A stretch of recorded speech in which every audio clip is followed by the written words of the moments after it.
Olá, essa é a videoaula 2 do módulo 2, atividade 3 de História.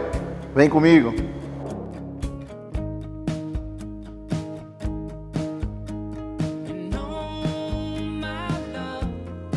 Na aula de hoje, nós vamos falar sobre liberalismo. O que é que vem a ser liberalismo? Liberalismo é uma política econômica que nasce no seio das grandes revoluções do século XVIII. É o modelo econômico criado pelos liberais do século XVIII, e começou no século XVII, incluindo o século XVIII, que surge principalmente na França e na Inglaterra. A ideia do liberalismo, ela é, a princípio, vamos dizer assim, bem simples, que consiste em quê? Consiste em você diminuir o tamanho da participação do governo, do Estado, na vida das pessoas.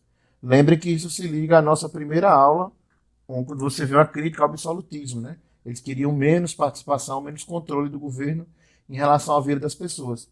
É daí que surge a ideia do liberalismo, baseado no princípio francês de deixar e fazer, deixar e passar, que a economia e a sociedade se autorregula. Ela se organizaria sozinha, sem a interferência do Estado. E o liberalismo prega o quê? Prega a redução de impostos, o que evidencia menor controle do governo em relação às atividades comerciais, prega um maior incentivo à iniciativa privada, né, e não o Estado controlando as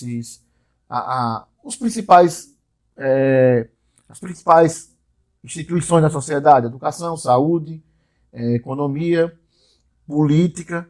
Essa ideia de fazer política liberal é uma ideia que diminui o Estado, garante a participação maior da iniciativa privada e das pessoas. Então, o liberalismo é uma ideia muito mais ampla do que só econômica. Ela é uma ideia econômica, social, a ideia política também. É caracterizada principalmente pelo filósofo inglês Adam Smith, né, que é um dos principais teóricos do liberalismo. E também a gente pode dizer que tem um precursor, aquele que vem antes, que é o filósofo inglês John Locke, com a ideia de que do direito de rebelião, que se o Estado se organiza para não atender os interesses da maioria, então as pessoas devem se rebelar e mudar aquele Estado, né? Uma das características mais conhecidas do liberalismo é a famosa lei da oferta e da procura. No exemplo, a gente pode dar uma coisa comum que acontece: os preços sobem na feira, né?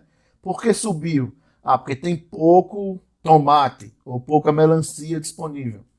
Pouca melancia significa aumento do preço. Ou seja, se a oferta é menor, a procura aumenta, porque as mesmas pessoas vão querer melancia, mas tem menos melancia. Não tem melancia para todo mundo. Então, se a procura aumenta, o preço também deve aumentar. Essa é a lei da oferta e da procura. Do mesmo jeito, quando a oferta está em grande quantidade, você tem muita melancia disponível, obviamente vai sobrar melancia e o preço vai cair. Isso é um exemplo de como pensam os liberais, né? Eles dão o exemplo da lei da oferta e da procura para explicar que a economia ela pode funcionar sozinha sem o Estado regular ela, sem precisar de um governo forte que dite regras e interfira na vida dos cidadãos. A nossa videoaula chegou ao fim, eu espero que vocês tenham aproveitado. Agora é correr para o caderno de atividades e revisar o conteúdo. Tamo junto!